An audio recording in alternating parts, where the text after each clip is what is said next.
6th. Right now it's Burke in the lead. Ed Kosiski in the 35 car, taking that low line around the I-80 track. He's in second. Sadoff is split back into third after really showing some power a few laps ago and making a challenge for the front. Back of them in third, or rather in fourth, fifth, and sixth.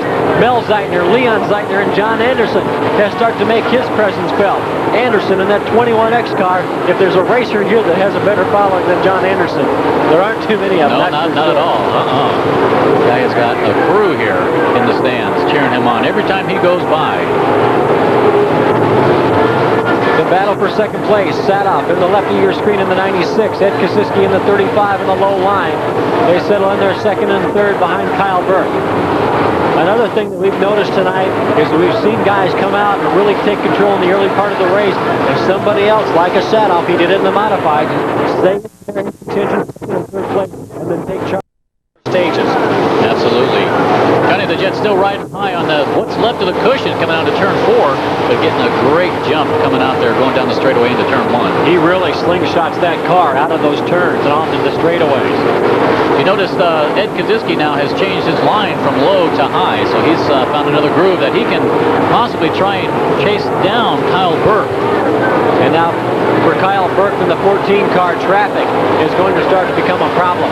Our leaders are coming up on the back of the pack. Mike Manfredo, the 21 car, the first in contact with the front of the pack. 1, 2, 3, 4, 5, and 6 all starting to spread out a bit. We had bunches of 3 there for a while battling for position, but as they come up on the traffic, they're starting to spread themselves out. There's Burke in the 14 car across the start-finish line. Manfredo in the 21 kicking up some dirt, forcing Burke towards the outside. Yeah, that back markers can really be a problem for the leaders, especially this time of the race. Burke has got a great run going, but the traffic he's in, Manfredo almost tagged him right there in the middle of turn 3, which wouldn't have been very good for him, I think.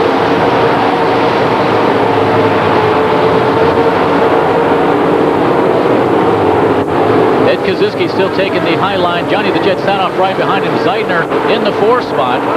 And then Anderson sitting back in 5th. Leon Zeitner's falling back to about 10th in the 62 car. Jim Merchant in the 11 car, also in the back of the pack, causing some problems for our leader of the race, Manfredo in the 21, Merchant in that 11 car. Burke has managed his way around them. Now it's up to Kosiski and Sadoff to try and get around those 2 slower cars to get back at Kyle Burke, who's starting to extend his lead a little bit.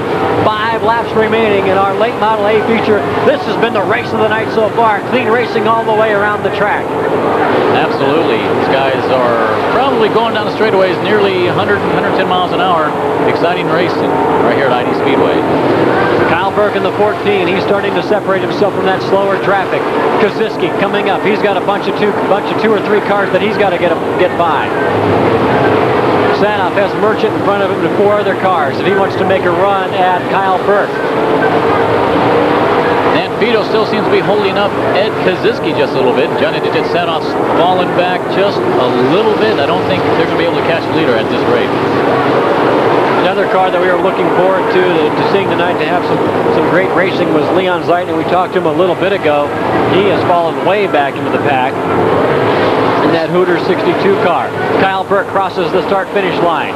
Ed Kosiski moving into second place. He's got to get around Manfredo if he wants to make a run at Burke, who has a commanding lead. Car slowing on that backstretch. That's the 1 car of Jason Friesen. Doesn't appear to be a problem, and he'll peel off into the infield. Here's Burke one more time. Start-finish line. See some dirt being kicked up. No incidents on the track. Clean racing action with 2 laps remaining in the late Model A feature. Kyle Burke was challenged early on by Johnny Sadoff. Ed Kosiski has moved his way up through the pack. He is the only one that may have a chance to get Kyle Burke in these final 2 laps. But Kyle Burke, who got out to a great start on the opening flag, when they went green flag racing here at I80, Burke has been commanding. He held off Sadoff once, held him off twice, and from here on out, it's been his race. And it's been a clean race so far. Looks like Mike Manfredo has settled into his race car, and he's wishing he wouldn't did that little small lap in the infield there, because he's now racing with the leaders. He just isn't able to keep up with them. Burke has taken the white flag, the final lap of our late model A feature. Good speed, great racing. It'll be Kyle Burke, barring any unforeseen accident here as he comes into turn number 4. Ed Koziski will take second. Johnny Sadoff, still working that high line, will settle into into third place as the checkered flag is out in our late model A. Burke, Koziski, and Sadoff, 1, 2, and 3 in our late model A.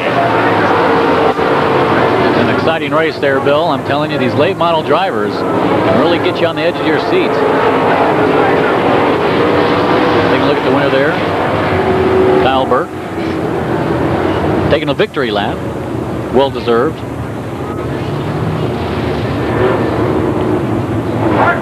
Taking a look for Burke on the point standings, 18th place. So great way to cap the 95 season for him here at I-80. Look, standing by with Kevin Kugler as our champion in the Grand National race, Gary Jones. Kevin? Gary, first of all, congratulations on winning the points championship, and a nice way to finish it up with a win tonight, but it sure wasn't easy out there. No, it wasn't easy tonight. It was a good race, so I like them. Now, you and Glenn Roby have probably had a few head-to-heads before out there on the track. What's the track like out there? The track right now is just slick as glass. It's real touchy. Now, for a while there, it looked like perhaps Roby was going to walk away with that race, and then you guys kind of battled back and forth the whole way down. What made the difference in the end? Well, I seen him going low, and I was running high. I was running a little faster than he was, and then I seen him coming up on lap cars and thought I'd push the car a little bit harder. You know, I was pretty pushing it as far as it go, but try a little harder, and the lap cars kind of held him back, and I was able to catch him. Well, Gary, congratulations on the point championship. Great win tonight. Good luck to you for the rest of the way. Thank you. Appreciate it. Thank you very much. Bill? All right, Kevin, thank you very much, and congratulations to Gary Jones and all of our winners tonight, but we've got a couple of more races to be decided. Next up, it's the 360 Sprints, our A feature. This is a race we didn't have a chance to show you the last time we were here, but this is a very popular format of racing here in this part of Nebraska. These cars are fast and they are loud, so if you got earplugs, put them in.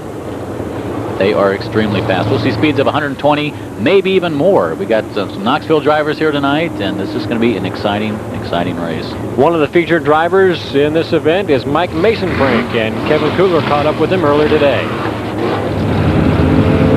Mike Masonbrink, who's been running 360 Sprints for about 5 years now. He's from Louisville, Nebraska. And Mike, what can we expect to see tonight in the sprint field? Well, I think we got a pretty good field tonight. We got some out-of-town cars that's never raced here. They come from Knoxville, and them guys over there run pretty hard. So I think we'll have a good field tonight. Now, Mike, you're currently 4th in the 360 Sprint standings. How's your season gone so far? Well, I've had a pretty good. It's been up and down. I've had some motor problems, and then did pretty good for a while. And then I crashed my first car up about 3 weeks ago out here. My backup car again, so I don't know. It's been a real struggle with it. Now, last time we were out here, we didn't have 360 Sprints running during that race. Tell us a little bit about what we're going to see for those who aren't familiar with the running of 360 Sprints. Well, as you watched the late models last time, and they were a lot different, I guess. The motor-wise, we're about the same, but we have the wings when it gets slick out there, and the tire compounds, we can kind of stick them down a little harder. I think it's maybe a little bit faster.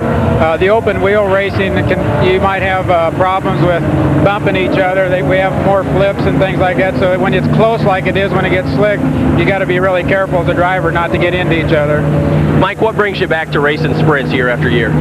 Oh, I like this track. It's a half-mile track. It's the only one we get to race on in this area. It's a nice facility. Rich has done a lot with this place out here, and it's a top-notch place. I like to race out here. You don't get a chance to have a facility as much as he's put into this in this area. Now, Mike, we've got some heat and we've got some wind tonight. Some of the drivers have been concerned about the possibility of a dry slick track. Is this something you have to take into consideration? Yeah, I'm pretty sure it's going to be.